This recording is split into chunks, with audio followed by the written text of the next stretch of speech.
différent. Depuis que je suis petite, je dessine, je peins. Il y a aussi mon père qui était peintre, autodidacte. J'aurais voulu peindre avec lui, mais bon, il est parti trop tôt. Mais j'espère là où il est assez content de moi. Donc c'est une sorte d'une suite. Ma mère, quand j'ai eu mes 20 ans, elle m'a donné la boîte de mon père de peinture. Elle m'a dit, comme tu es la seule qui a hérité de ce don, bon, je te les donne. Mais bon, quand même, mon parcours a été complètement différent. J'ai fait des études d'océanographie, je suis ingénieure à Lyon. Et je n'ai pas travaillé dans ce domaine, on va dire que mes projets sont tombés à l'eau. Donc après, j'ai commencé à revenir à mes premiers amours qui étaient la peinture et le dessin. Je suis rentrée dans des écoles privées où j'ai enseigné l'art et l'histoire de l'art pour les différents niveaux. Et après, d'ici, j'ai fait pas mal d'expositions. J'ai participé à pas mal d'expositions, que ce soit en Algérie et quelquefois à l'étranger. J'ai fait plusieurs ateliers aussi à l'étranger. Chaque fois que je vais en Europe, c'est pour au moins faire une semaine d'atelier de peinture ou qu'importe. Après, je voulais franchement aller vers comme j'étais trop libre dans mon travail, j'avais envie d'aller vers une technicité. Et c'est pour ça que je suis rentrée 2 ans comme éditrice libre à l'École supérieure des beaux-arts d'Alger. Et puis à un certain moment, je me suis sentie à nouveau un peu serrée dans un... c'est-à-dire que je ne me plaignais pas complètement à l'aise et en toute liberté. Chaque fois que je me disais, tiens, il fallait que je fasse ça, et je me suis dit, non, il ne faut pas le faire parce qu'il y avait ça. J'avais perdu un peu cette spontanéité et c'est pour ça que je n'ai pas arrêté, mais je garde un super bon souvenir de mon séjour là-bas. J'ai fait 2 ans d'histoire de l'art chez M. Foloré Barahmo, ainsi que j'ai fréquenté l'atelier de Larouk aussi. Donc tout ça, ça m'a beaucoup enrichi.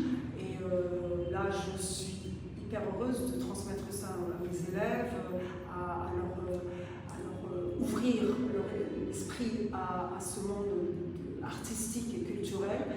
D'autant plus que moi, je suis plutôt dans ma peinture, parce que je suis contemporaine quand même, je suis dans l'expression et je suis c'est-à-dire que j'aime tout ce qui est installation, tout ce qui est... j'aime cette liberté dans ma peinture. Autant il y a cette liberté, mais ma peinture, elle est vraiment intérieure.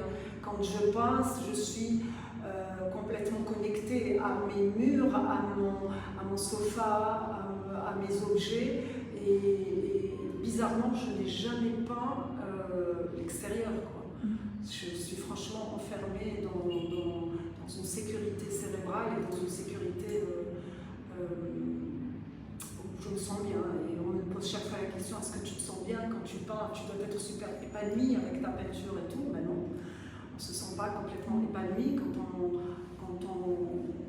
on est devant c'est comme un écrivain quand il est devant une page blanche, il y a ce stress qui s'installe et ma peinture, le stress accompagne ma peinture. Et donc du début jusqu'à la fin, et quand je finis ma peinture, elle n'est pas complètement finie, je ne peux pas dire que ma peinture est finie. Pour la finir, il faut deux. Il faut celui qui peint et un autre artiste qui lui demande d'arrêter. Parce que franchement, je crois que pas mal d'artistes vont me comprendre. Voilà. Dans mon parcours, j'ai beaucoup travaillé sur des thèmes. Par exemple, j'ai travaillé sur les chaussures.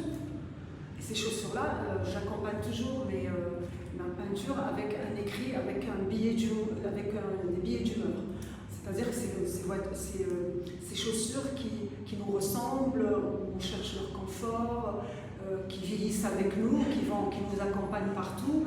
Donc j'ai fait une série de chaussures, j'ai fait une série de chaises. Ces chaises-là aussi, qu'on recherche pour leur confort, pour leur utilité, enfin, chaque objet qui est quotidien et qu'on finit par ne plus regarder en fait, a son importance. On fait très attention pour acheter une chaussure pour le travail. recevoir une chaussure pour la chaise aussi. Donc, et dernièrement, j'ai beaucoup travaillé sur les intérieurs, sur le sofa, sur les objets. Et cette exposition, quand on a décidé de faire cette exposition collective, j'en avais 2 ou 3 qui parlaient qui étaient sur ça. Après, je me suis dit, oui, pourquoi pas continuer dans ces intérieurs, et pourquoi pas faire un T8, un F8, c'est bon pour moi. Donc j'en avais 3, j'en ai travaillé 5 autres. Les 5 autres, c'était dans la continuité, dans le même esprit que les intérieurs, qu'elles soient, les intérieurs qui sont différents, mais chacun, l'exposition dernière, il y a des gens qui m'ont approché et m'ont dit, bon, on ressent de l'émotion, on ressent, il y a une histoire, on se projette, il y a une histoire que vous racontez et tout. Après, moi, une fois que j'accroche mon tableau, il ne m'appartient plus, il appartient au public, à nos regardeurs, c'est à lui qui a décidé. Mais peut-être la plus grande force de l'artiste, c'est franchement d'interpeller, que ce soit bon ou pas bon, mais c'est vraiment attirer l'attention. Et moi, c'est le plus important pour moi, c'est de transmettre cette émotion, et c'est de capter ce regard, et voilà, c'est ça qui est important. En fait, vous avez mis le doigt sur ce qui fait mal. Ouais, parce que moi, il y a mon enfance, j'ai eu une enfance qui était quand même heureuse, mais c'était une enfance, mon enfance, c'était l'enfance de l'innocence, c'était l'enfance des gens que j'aimais, des gens qui étaient là, c'était l'enfance, bien entendu, de ma mère, qu'Allah me prête, elle est toujours vivante, mais que l'enfance aussi de mon papa qui est parti trop tôt, et d'une cousine, sœur même, qui est partie trop tôt. Donc si je devais choisir un moment et retourner faire un voyage